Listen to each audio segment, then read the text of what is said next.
일반 체계 이론과 생태 체계 이론입니다. 일반 체계 이론을 우리가 그냥 체계 이론이다 이렇게도 이야기한다라고 말씀드렸고, 자 여기 생태 체계 이론은 사회복지 실천 현장에서 많이 사용하는 것으로서 생태학 플러스 체계 이론이다 이렇게 말씀드렸습니다. 자 일반 체계 이론은 이 체계와 이 체계 간의 상호작용을 설명하는 것이다 라고 했어요. 순환적 인과성이라 말할 수 있죠. 자 이것은 뭐냐, 인간과 그 다음에 환경, 인간과 환경 간의 상호작용을 이야기하고 있습니다. 그래서 우리는 이것을 체계간 상호작용이라 하고, 이것은 환경 속 인간이다 이렇게 개념을 잡습니다. 자 생태체계 이론의 안에는 환경 안의 인간이기 때문에 공생이라는 단어, 그 다음에 적응이라는 단어, 그 다음에 적합성이라는 단어 다 인간 행동과 사회 환경에 있는 내용들입니다. 자 일반 체계 이론은 단점이 있다, 한계가 있다 이렇게 말씀을 드렸는데, 그 한계의 첫 번째가 추상성이 있다, 즉 모호하다라고 하는 겁니다. 추상성과 모호성이 있다라고 하는 거예요. 이 두 가지의 상호작용에 대해서 구체적인 설명이 없다라고 하는 겁니다. 그 다음에 두 번째는 특수 상황에 적용이 쉽지 않다. 특수 상황에 적용이 어렵다라고 하는 거예요. 자 이렇게 보시면 돼요. 추상적이니까 특수 상황에 대한 적용이 쉽지 않다라고 보시면 되고, 여기에서 생태체계 이론에서 이 부분을 보완했을 수 있어요. 그게 바로 상당히 구체적인 설명이 가능해요. 인간과 환경 간의 상호작용에 대한 구체적인 설명이 가능해요. 설명이 가능하다. 자 그리고 앞에서 말씀드렸죠. 다양한 전략을 제공한다. 다양한 전략을 제공한다. 이 전략은 실천적 전략입니다. 실천 전략을 제공해 준다. 그래서 이것도 마찬가지 구체적인 설명이 가능하기 때문에 다양한 전략, 실천 전략이 제공된다라고 하는 것이 장점이 되겠습니다. 여기까지입니다. 자 이제 통합적 접근의 관점과 모델을 보도록 하겠습니다. 앞의 부분은 우리가 했던 부분이죠. 환경 속 인간의 관점 파이, 바로 여기죠. 환경 속 인간이 바로 이거니까 이거 person in environment, 그래서 생태체계 이론 나오면 파이 쓰고 시험 봐라 이렇게 제가 말씀을 많이 드립니다. 자 통합적 접근의 관점에서 첫 번째는 환경 속의 인간 관점 파이입니다. 밑에 기출적용이 보이시나요? 기출적용에서 2번 별표 요소 first, 요소 second, 요소 third, 요소 fourth가 있습니다. 자 첫 번째와 두 번째는 바로 환경과 연관성이 있는 거고요. 세 번째와 네 번째는 바로 인간과 연관성이 있는 겁니다. 이걸 그림으로 표시를 하면 파이 체계는 자 여기에 환경이 있죠. 근데 이것을 사회하고 환경이라고 말하고요. 자 여기 안에 인간이 있죠. 이 인간은 아시죠? 신체적인 부분이 있고 정신적인 부분이 있어요. 그래서 1번, 2번, 3번, 4번, 5번 오지선다. 여기에 가족은 없다. 가족은 들어가지 않는다. 이렇게 가족이 답이었습니다. 그러니까 신체적 요소, 정신적 요소, 사회적 요소, 환경적 요소, 가족적인 요소가 답이죠. 가족은 여기에 해당되지 않는다라고 하는 겁니다. 이 두 가지 간의 상호작용을 이야기하는 거다. 자, 위의 내용을 먼저 보겠습니다. 환경 속 인간의 관점은 환경적 요인이 인간의 사회적 기능에 미치는 영향을 인정했지만, 이전까지는 인간의 문제를 사정할 때 인간의 행동이 환경에 영향을 주는 것을 충분히 인식하지 못한 채 환경에 대한 개인의 인식이라든지 개인의 내적인 요인만을 지나치게 강조했습니다. 프로이드가 대표적이죠.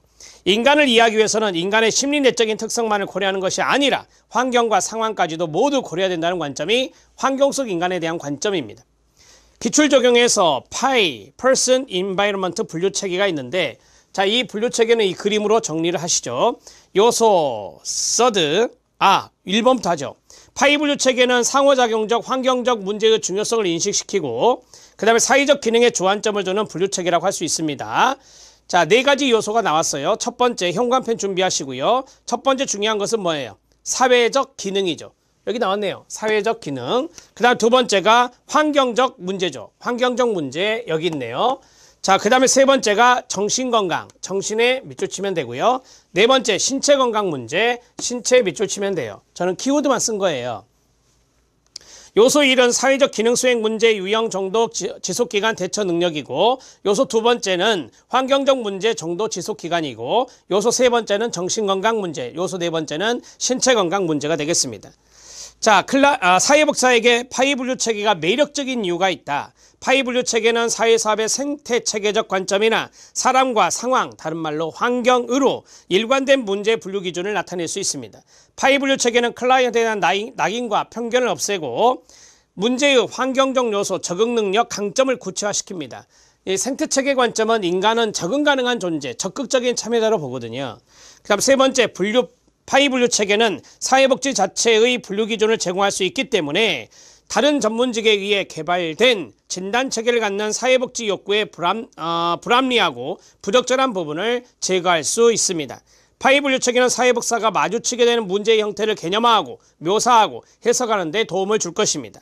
파이분류 체계는 문제 정의와 개입 사이의 연결을 요구하지 않으며 사회복지사와 클라이언트의 독특한 상황적 기초와 환경적 내용입니다. 사회복지사의 지식 기초에 가장 적절한 개입을 선택하는 데 있어 매우 자유롭습니다. 앞에서 말씀드렸던 생태체계 이론에 입각해서 생각하시면 돼요. 생태체계 이론이 파이분류 체계를 따라가기 때문에 같이 생각하시면 되겠죠. 그래서 파이분류 체계나 생태체계나 사회복지 실천 현장에서 사회복지사에게 상당히 매력적인 부분이다, 이렇게 말할 수 있겠습니다. 자, 3번의 매력적인 이유는 참고하시면 되고요. 이 네 가지만 잘 알아놓으시면 되는 거니까 여기까지입니다. 생태체계 관점 들어갑니다. 생물학에서 유래되었다. 생태학에서 나왔으니까요. 1970년대 중반까지 사회복지 실천에서 주를 이룬 환경 속 인간이라는 관점과 유사합니다. 생태체계 관점은 체계이론과 생태학 이론에서 나온 개념을 적용했으며, 생태학은 유기체라는 것은 어떤 기운이 있다, 한문으로 본다면. 그래서 일종의 생물학에서 유래됐단 말이 있었죠. 앞에서 생물체와 연관성 있는 게 유기체니까요. 자, 유기체와 환경 사이의 관계를 연구하는 생물학이고, 일반 체계이론은 유기체와 환경 사이의 체계적인 상호 관련성에 대해 설명하고 분석하려는 이론이 바로 체계이론이 된다라고 했어요. 그래서 제가 앞에서 말씀드렸죠. 여기 있는 생태학이라고 하는 것과 체계이론이 접목된 것이 생태체계이론이다, 이렇게 말씀드렸습니다. 자, 주요 개념이 쭉 나옵니다. 주요 개념, 이 내용이나 밑에 있는 브롬펜 브레너나 다 인간행동과 사회환경에서 배웠던 겁니다. 생활환경입니다. 생물체가 살고 있는 시간과 공간적 요소를 생활환경이라 말할 수 있습니다. 적합한 지위입니다. 지역사회 구성원이 갖고 있는 지위와 그에 따른 역할을 의미합니다. 상호작용입니다. 사람들은 환경적 요인에 단순하게 반응하는 존재가 아니라 자신의 환경에 따라 행동하여 타인이나 집단, 물리적 환경에 대응하여 반응하게 됩니다.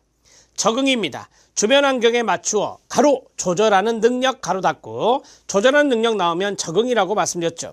개인과 환경이라는 하나의 단위 내에서 이루어지는 과정이 적응입니다. 유능성입니다. 유능성은 개인이 환경과 효과적으로 작용할 수 있는 능력을 말하고, 만약에 개인이 환경과 효과적으로 작용할 수 있는 능력이 있다라고 한다면 바로 유능성이 있다, 이렇게 말할 수 있습니다. 앞으로 확대될 수 있는 능력을 유능성이라 합니다. 스트레스입니다. 개인과 환경 사이의 불균형을 말합니다. 불균형의 밑줄. 나중에 생활 모델이 나옵니다. 생활 모델은 개인이 환경 안에서 살아가는 데 있어서 서로 적응상 불균형이 일어난 거예요. 그걸 스트레스라고 합니다. 사람에 따라서는 같은 상황에 대해 스트레스가 될 수도 있고 도전으로 경험할 수도 있습니다. 대처입니다. 문제를 극복하는 것을 대처라고 하죠. 적응의 한 형태가 됩니다. 문제를 극복하기 위한 노력을 대처라고 합니다. 공유 영역은 두 체계, 세 체계가 있을 때 서로, 맞습니다, 공존하는 영역을 공유 영역이라고 말합니다. 자, 생태체계의 구성. 브롬펜 브레너는 5가지 체계를 말했다라고 했어요. 미시체계는 물리적 사회적 환경 중에서 개인이 일상생활 속에서, 그 다음에 직접 접촉하고 상호교류할 수 있는 부분 가로 닫고 무엇입니까? 가족입니다. 가족과 같은 환경 내에서 활동과 역할, 대인관계 유형 이런 것들을 미시체계라고 말할 수 있습니다. 중간체계입니다. 중간체계는 미시체계와 미시체계의 연결을 말합니다. 미시체계에 영향을 주어 미시체계의 성격과 기능을 결정하는 환경이다 라고 했습니다. 제가 그림을 하나 그리면 우리 중간체계가 시험에 잘 나오니까 미시체계와 미시체계의 연결이다. 미시체계와 미시체계의 연결을 우리는 중간체계다 이렇게 말을 했어요. 그러면 이 중간체계가 개념에서 나올 때 이 미시라는 단어가 반드시 등장해야 돼요. 그래야 중간체계가 될 수 있습니다. 자, 다시 읽어드리면 미시체계에 영향을 주어 미시체계의 성격과 기능을 결정하는 환경이다. 이게 바로 중간체계가 된다. 즉 학교, 가족, 이웃, 종교단체와 같은 두 가지 이상의 환경 사이에 일어나는 과정과 관련성이 높습니다. 그 다음에 거시체계입니다. 거시체계는 사회 구성원 모두에게 공통적으로 해당하는 환경이겠죠. 뭐 이념이라든지 정치, 제도, 사회, 문화 이런 것들이니까요. 사회적, 문화적, 경제적, 정치적 구조 등이 여기에 해당됩니다. 자, 네 번째 외부체계 들어가도록 하겠습니다. 외부체계는 제가 인간행동과 사회환경에서 부모님의 직장이 여기에 해당될 수 있다 이렇게 말씀드렸죠. 자신이 속해 있지는 않지만 간접적으로 영향을 주는 것들을 우리가 바로 외부체계다 이렇게 말씀드렸어요. 부모의 직장에 밑줄 치면 됩니다. 개인과 직접 상호작용하지 않고요. 그 다음에 개인의 생활에 간접적 영향을 미치는 체계가 됩니다. 간접적의 동그라미. 시간체계입니다. 생태학적 관점에서 아동을 설명하는 데 필요한 체계로 간주되어 나중에 후에 새롭게 포함된 것인데요. 시간체계는 개인의 전생에 걸쳐 일어나는 변화, 가장 중요한 단어가 역사라는 단어입니다. 역사의 동그라미, 시간체계는 역사를 찾아라. 자, 역사적 환경 이거 나오면 시간체계가 됩니다. 역사적 환경에 밑줄 쫙 그어주시면 됩니다. 개인을 둘러싼 미시체계로부터 문화, 관습, 이념 등의 거시체계에 이르기까지 생태체계는 개인에게 영향을 미치며 이러한 생태 환경이 과거, 현재, 미래, 시간의 변화 속에서 바로 작용하는 것입니다. 브롬펜 브레너의 5가지 체계의 핵심 요점이 마지막 점에 있네요. 이 마지막 점이 바로 미시체계에서부터 시작해서 시간체계까지의 내용을 쭉 이야기하고 있습니다. 자, 브롬펜 브레너의 생태체계도 앞에서 인간행동과 사회환경에서 판서로 정리했기 때문에 정리하지 않고 교재 내용을 잘 보시면 되겠습니다. 자, 두 번째는 통합적 접근의 실천 모델입니다. 이 내용이 이제 실천 파트에 해당되는 고유한 부분인데요. 4체계 모델에 별표 쳐주시기 바랍니다. 그 다음에 6체계 모델에 별표 쳐주시기 바랍니다. 그 다음 단일화 모델은 참고하시고요. 생활 모델 별표 쳐주시기 바랍니다. 통합적 접근의 실천 모델은 6사 생단문 통합이라고 외워요. 6체계 모델, 4체계 모델, 생활 모델, 단일화 모델, 펄먼의 문제 해결 모델까지 여기까지를 우리가 통합 모델이다 이렇게 말을 합니다. 자, 4체계 모델이 있는데 1973년 핑커스와 미나안이 개발한 것입니다. 인간은 만족스러운 삶을 위해 자신의 주변 환경 속에 있는 체계에 의존하기 때문에 사회복지 실천은 이러한 4가지 체계에 초점을 맞추어 실시돼야 된다고 주장하였습니다. 자, 우리가 그림을 하나 그리고 정리를 해보죠.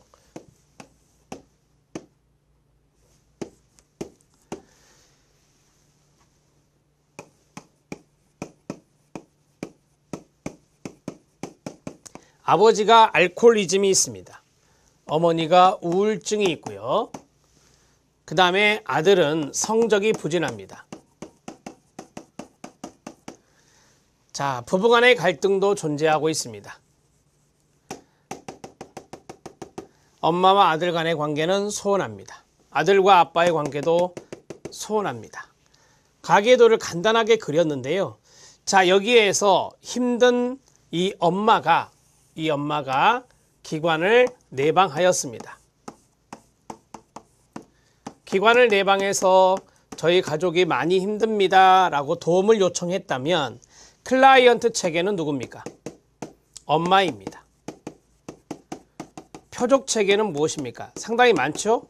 남편도 있고 아내도 있어요. 우울증이 있죠. 그 다음에 아들의 성적 부진 문제도 있네요.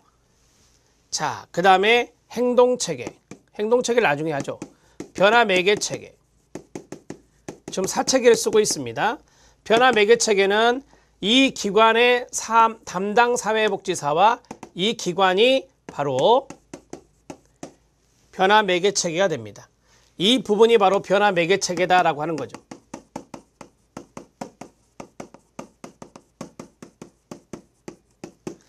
자, 그러면 마지막에 행동체계가 있습니다. 4체계 모델은 행동체계, 즉 목적을 달성하기 위해서 서로 협력하는 사람들을 잘 찾아야 됩니다. 일명 자원입니다. 알코올 병동 들어갈 수 있습니다. 알코올 상담센터도 들어갈 수 있습니다. 알코올 병동이라고 쓰겠습니다. 우울이니까 정신과 병원도 들어갈 수 있습니다. 그 다음에 성적 부진이니까 학교 교사가 들어갈 수 있습니다. 가족의 갈등이 있으니까 가족 상담소도 들어갈 수 있습니다. 이 아들을 도와줄 수 있는 멘토링 서비스를 해줄 수 있는 볼런티어, 자원봉사자도 여기에 들어갈 수 있겠습니다. 이해되신가요? 자, 이러한 것들을 우리가 행동체계라고 생각할 수 있는데요. 이것을 쭉 마인드맵이라나요? 그림을 그리세요. 그림을 그리시면 개념 사례에 대한 내용을 좀 구조화시키는 거잖아요. 보겠습니다. 변화매개체계, 사회복지사 밑줄, 사회복지사를 고용하는 기관이나 시설 밑줄. 즉 변화매개체는 클라이언트의 문제에 동의하여 활동을 하는 사회복지사와 서비스체계, 즉 기관입니다. 사회복지사는 클라이언트의 문제에 변화를 가져오기 위한 그 문제와 여러 체계를 확인하고 그 체계들과 함께 노력하기 위한 계획을 수립하며 계획을 실천에 옮기기 위해서 노력합니다. 변화를 위한 주도적인 역할을 할 수 있는 모든 사람이 해당될 수도 있지만 문제, 경험자, 피해자, 그리고 문제 해결 과정에 참여했던 사람들이 여기에 해당될 수도 있습니다. 그러나 우리가 보통 일반적으로 말할 때는 자, 변화매개체계는 사회복지사와 사회복지사 고용된 기관이다 이렇게 이야기합니다. 그 다음에 클라이언트 체계입니다.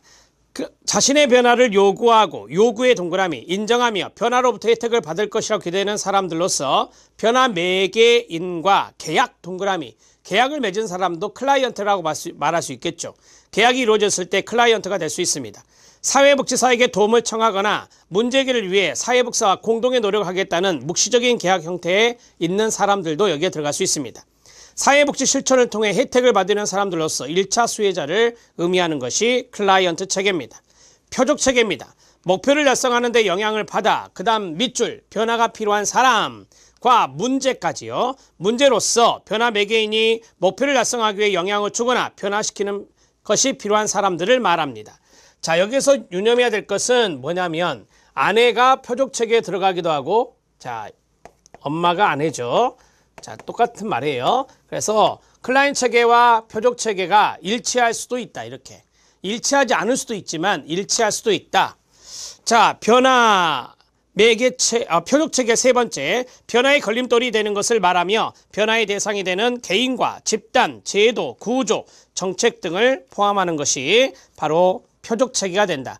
표적 체계는 변화 대상이다. 이렇게 생각하시면 돼요. 행동 체계는 변화 매개자가 목적을 달성하기 위해 그 다음 밑줄 협력하는 사람들까지 밑줄 사람들로서 사회복지사가 변화 노력을 달성하기 위해 그 다음 또 밑줄 서로 상호작용하는 사람들입니다. 사회복지사가 여기에 있는 분들과 다 상호작용을 하겠죠. 변화 매개체계와 행동체계 간의 협력입니다. 자, 목적을 달성하기 위한 공동으로 노력하는 모든 체계들의 행동체계가 되고요. 사회복지 실천에서 변화를 이루기 위해 동의하고 결심한 모든 사람들이 바로 행동체계가 될 수 있다는 것입니다. 사례 적용 보겠습니다. 이것은 기출에 나왔던 것인데 정신건강 사회복지사 A는 고등학생 아들의 지속적인 음주 문제를 도와달라는 어머니 B의 요청이에요. 그럼 어머니가 클라이언트가 되겠죠. 그녀의 아들 C와 상담하였습니다. C는 학생으로서 자신의 음주의 심각성을 인지하고 있지만 함께 어울리는 친구들의 압력을 거부할 수 없다고 하였습니다. 따라서 A는 학교 사회복지사와 협력했습니다. 학교 사회복지사가 그렇습니다. 협력하는 사람들에 해당될 수 있으니까 행동체계가 되겠죠. C의 친구들과 함께 치료에 참여시키는 방안을 모색하고 있습니다.